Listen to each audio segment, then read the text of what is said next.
Pipila ka mga pansyon sulod sa City Memorial Park sa Cagayan de Oro City ang gipang lungkab o gipang kawat ang kabilya. Tungod niini, mga minatay ang makita na ug mialisngaw na ang dili maayong baho. Ani ang report.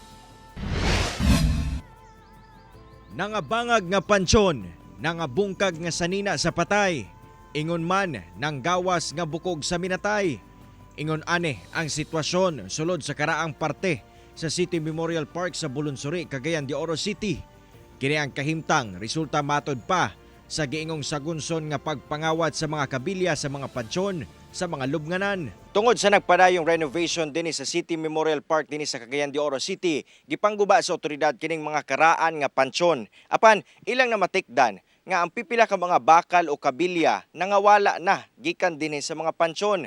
Rason nga na-expose kining pipila ka mga patayng lawas og nagahatag na karon og dili maayong baho. Among kahimtang among gipaabot sa City Local Environment and Natural Resources Office kon CLENRO sa LGU.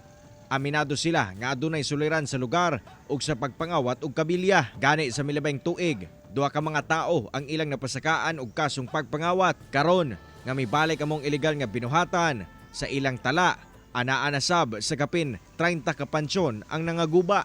Nanatay tulo ka blue guard nagabantay during night time kay ang krimen kay tabo diha pangawat sa kabilya kana mang gabi na. So muna nga naatay gwardiya karon diha ikan og hapon paingon dayon sa alas 6 sa sunod nga adlaw. Problema sab sa CLENRO ang mga naka-expose na nga minatay sa lugar.